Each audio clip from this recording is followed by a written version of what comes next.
If you want to become a cloud security engineer in 2026, then I'd hate to break it to you, but the landscape has never been more difficult. 5 years ago, when I first got into cloud, security was far more straightforward. Configure firewalls, lock down your S3 buckets, set up proper access controls. But in 2026, the game has completely changed. Today, companies are deploying AI models into production and realizing that they have no idea how to secure them. Prompt injection attacks are bypassing safety guardrails in ways that nobody anticipated. A single misconfiguration can lead to breaches costing hundreds of millions of dollars. But here is the thing, this chaos is actually creating massive opportunity. Companies are paying more than $300,000 for cloud security engineers who understand the complexity of modern systems. The demand is there, the salaries are there, but only if you know how to take advantage of it. I'm Suleiman. I've worked in tech for more than a decade. Today, I run my own AI cloud security consultancy. And through my academy, I've helped more than 900 IT professionals, engineers, and career switchers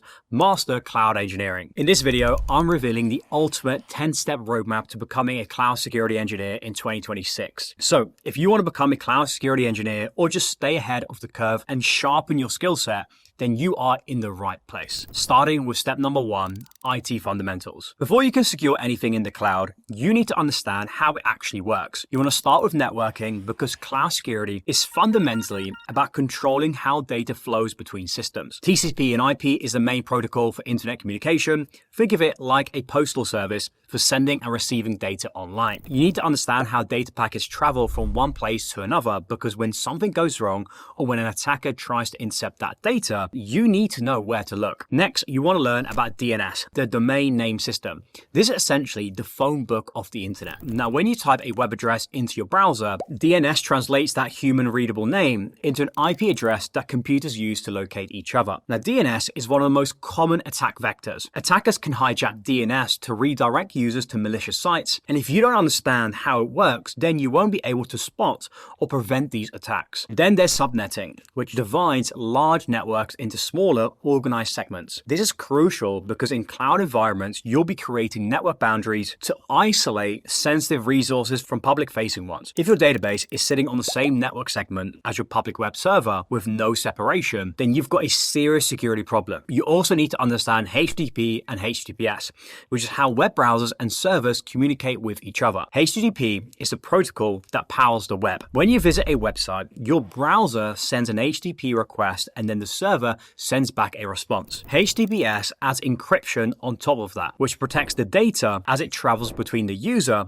and the server. Next up, ports. Ports are like the doors on a computer that allow specific types of traffic in and out. Now, when you're configuring firewalls and security groups, you are essentially deciding which ports to open and which to keep closed. Leaving any sort of unnecessary ports open is one of the easiest ways to expose your systems to attackers. You should understand how APIs work at a basic level. APIs are how different software systems talk to each other, and modern applications are built by connecting multiple services through them. APIs are increasingly targeted by attackers, so you will encounter API security constantly in cloud environments. Finally, firewalls. A firewall controls what traffic is allowed to enter or leave a network. In the cloud, you'll be configuring firewall rules constantly to protect your resources from any sort of unauthorized access. With these IT fundamentals on log, everything else that we cover will build on top of this. And yes, you're not going to want to miss out on the AI and ML security later on. But those steps will be much easier to understand with these foundations that we've just put in place. Step 2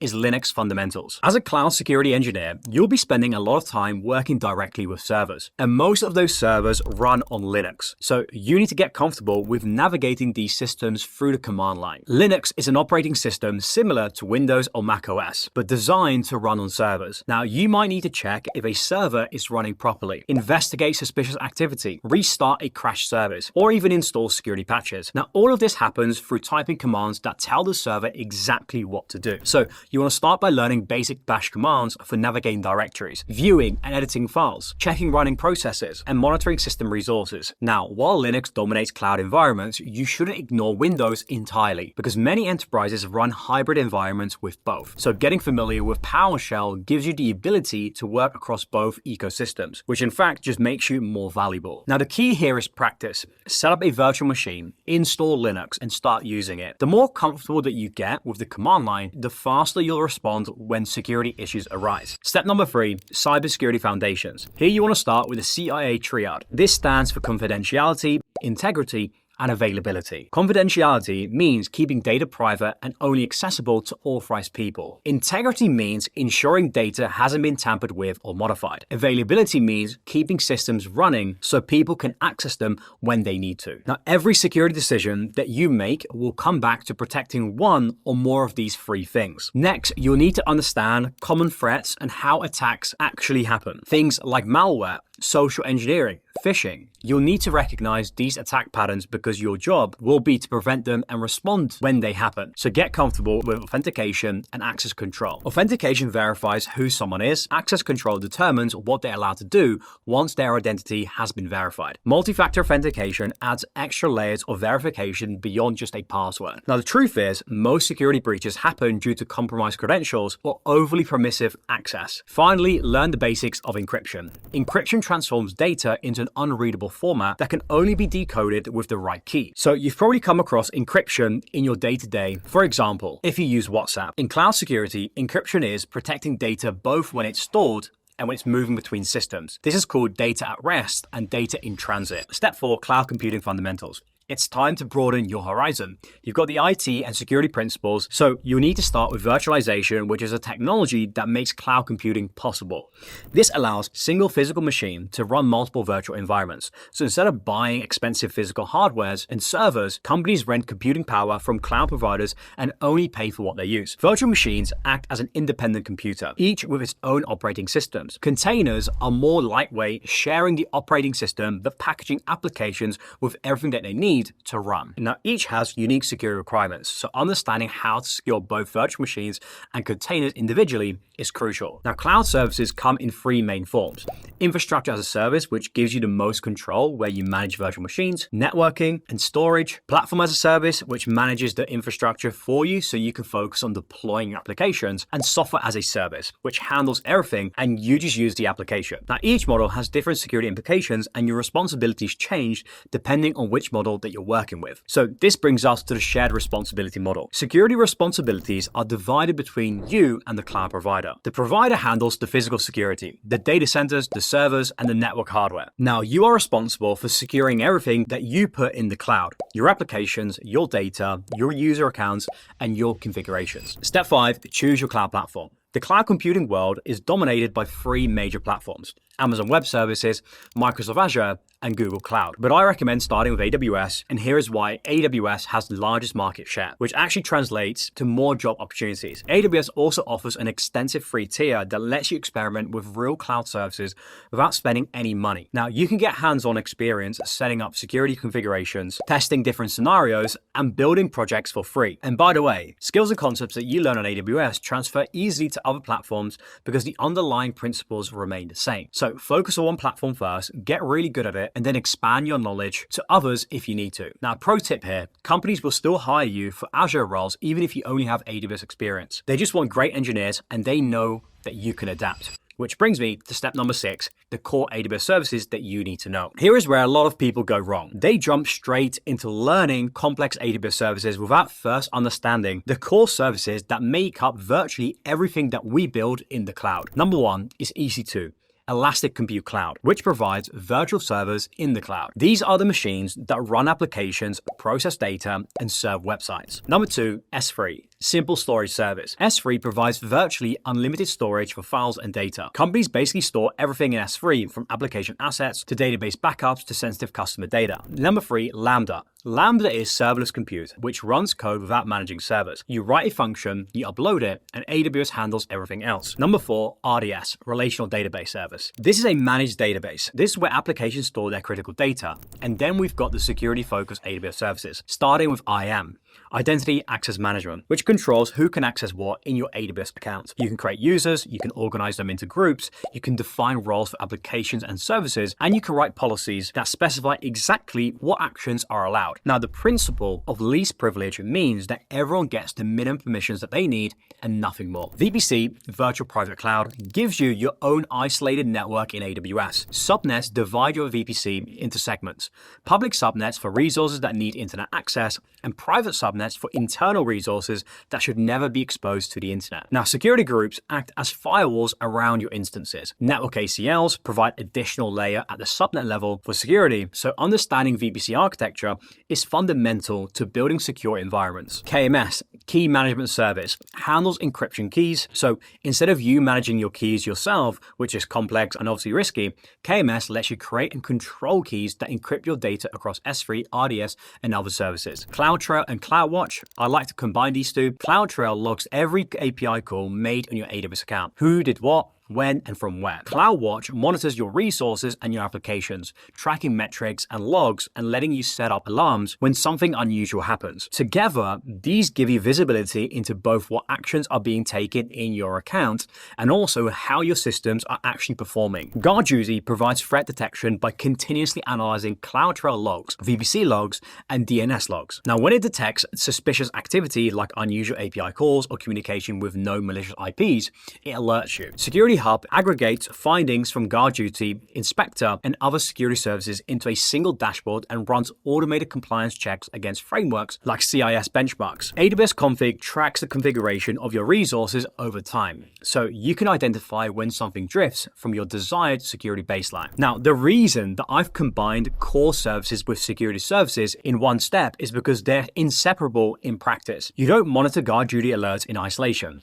An alert about suspicious EC2 activity means someone might be accessing a server that they shouldn't. An S3 bucket policy change could expose customer data. The security services only make sense when you actually understand what you are protecting. Step 7, security architecture and threat modeling. This is where things get serious. Now, you have to learn to think like a first principles cloud security engineer rather than just following checklists. First principles thinking means breaking problems down to their fundamental truths and then reasoning up from there. So instead of just copying or ticking boxes on a compliance checklist, you are asking, why does this control exist and what is it actually protecting against? When you understand the underlying problem, you can design solutions that actually work rather than just solutions that look good on paper. Now, security architecture is about designing systems with security built in from the start rather than bolted on afterwards. The core principle is defense in depth, which means layering multiple security controls so that if one fails, others are still protecting your environment. So you are stacking controls so an attacker would need to bypass multiple barriers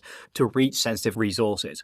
If one layer gets bypassed, the others are still there. And then there's zero trust. Never trust, always verified. Every request is treated as potentially malicious regardless of where it comes from. Users and systems must continuously prove their identity and authorization before accessing resources. Now, threat modeling is first principles thinking applied directly to security. And when I review architecture for clients, this is the process that I go through every single time. So you start by identifying your assets. What data and systems are you actually protecting? Then you identify potential threats. Who might want to attack you and why? Then the vulnerabilities. Where are the weak points? And finally, you prioritize based on risk and implement controls for most critical threats first. Take any architecture diagram, could be from a project that you've built or a tutorial that you followed, and break it down from first principles. Start with what actually matters. What's the most valuable data in this system and where does it live? Then you want to work backwards from there. What components have access to that data? What would an attacker need to compromise first to reach it? How would they move through the environment? Is there a single point of failure that brings everything else down? This is exactly what I do when consulting for companies. I am not running through a checklist. I am reasoning from the ground up about what's actually at risk and how it could be exploited. Now, that said, as you get experience and you sometimes just ask a couple of questions, and if they're not secured properly, it just flags up instantly. And this mindset separates good security engineers from the great ones. Now, anyone can follow a checklist and enable encryption. Breaking down systems from first principles and understanding how they can be attacked is what makes you valuable. And that's what makes companies pay over $300,000 for your expertise. But there's one caveat. You have to showcase your skills. Step number 8 is building hands-on security projects. The key to building projects is thinking from first principles about what problem that you're solving and why your solution works rather than just blindly copying tutorials like everyone else. For security projects specifically, you want to build things that are security native and not just tutorial projects that use security services. Project 1 is a secret sweep. With the rise of AI coding assistants, developers are copying and pasting code more than ever. And sometimes that code code contains hard-coded credentials, API keys, or even passwords that should never be there. This is a massive security issue. Your solution is a script that scans code bases for exposed secrets. You'll learn pattern matching, how to identify common credential formats, and why secure coding practices matter. This is the kind of tool security teams actually run in CI/CD pipelines to catch issues before they hit production. Project number 2 is Cloud Sentry. Now, technically, GuardDuty already does threat detection for you by analyzing CloudTrail logs automatically, but building your own alerting system teaches you how these services actually work together, which is knowledge that you'll need when GuardDuty isn't enough or when you need custom alerts for your specific environment. The problem that you're solving here is that security incidents often go undetected because of watching logs in a big environment is virtually impossible. Your solution is automated alerting systems that monitors CloudTrail for suspicious activity and notifies you when immediately something unusual happens. You want to detect things like a root account usage, IAM policy changes, security group modifications, or failed login attempts. You'll use CloudTrail for audit logs, CloudWatch for monitoring and alerting, and SNS for sending notifications. This teaches you how to build detection capabilities from scratch and understand what's actually happening when managed services do it for you. Project 3 is Forensic Snap. When a server gets compromised, every second counts. You need to isolate it before the attacker moves laterally through your environment, but you also need to preserve evidence for investigation. Your solution here is a Lambda function that automatically responds to a potential compromise by removing the EC2 instance from its security group to isolate it and taking a snapshot of the volume for forensics. This teaches you how to think about incident response and how to automate the critical first steps that need to happen immediately when something goes wrong. Now, here is something crucial. If you build these projects, but you don't share them publicly, it's as if they don't exist. Document everything on GitHub explaining what each project does and why. Share them on LinkedIn so you pop up when recruiters are looking for cloud security engineers. They'll see that you've been grinding and building, because in 2026 and beyond, it's no longer about who you know anymore. It's about who knows you. And that's not where it ends, because you need essential security tools under your belt to command the highest salaries. Step 9, essential security tools. First is infrastructure as code with Terraform. You should be never clicking through the AWS console to create resources manually. You can't track what you did, and you can't reproduce it reliably. Infrastructure as code means writing configuration files that describe your entire infrastructure, and Terraform is the most popular tool for this. Second is CI/CD pipelines with security scanning. CI/CD stands for continuous integration and continuous deployment. It's basically how code moves from development to production automatically. Now, as a cloud security engineer, you'll be integrating security checks into these pipelines to catch issues early rather than discovering them after deployment. Tools like GitHub Actions let you automate scans that run every time code is pushed, checking for vulnerabilities and misconfigurations before they ever reach production. Now, the idea is to shift security left, catching problems as early as possible when they're cheapest to fix. Third is container security. Most modern applications run in containers, so you'll need to understand how to secure them. This includes scanning for images for vulnerabilities, using minimal base images, not running containers as root, and managing secrets properly so credentials aren't baked into images. These are the tools companies actually use. Master them, and you can walk into a job and immediately contribute. Step 10 is AI and ML security, and this is where cloud security is heading into 2026 and further.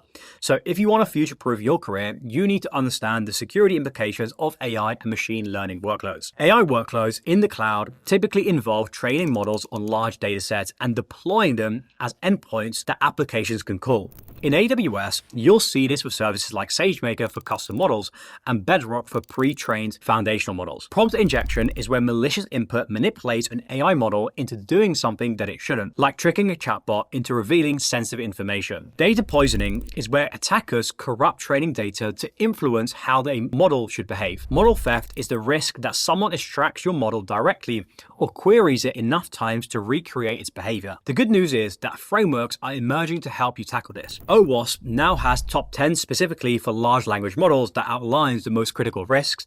On the AWS side, you'll need to understand how to lock down SageMaker endpoints with IAM roles and VPC configurations, and how Bedrock guardrails filter harmful inputs and outputs before they cause damage. Now, as a cloud security engineer, you won't necessarily be building AI systems, but you will be responsible for securing the infrastructure that they run on. Now, if you got to this point, you might be thinking that that was a lot to take in, and obviously you are right. This isn't something that you're going to master in 1 or 2 months. Cloud security is a specialization that builds on solid cloud fundamentals. That's why this roadmap is structured in this way. But here is the thing, you don't need to have everything figured out before you start. The only difference between where you are now and where you want to be is consistent action and decisions that you will make. Start with step 1, build the fundamentals, move through each layer, and give yourself time to actually learn things and practice before rushing on to the next. As always, thank you very much for watching, and I'll see you on the next one.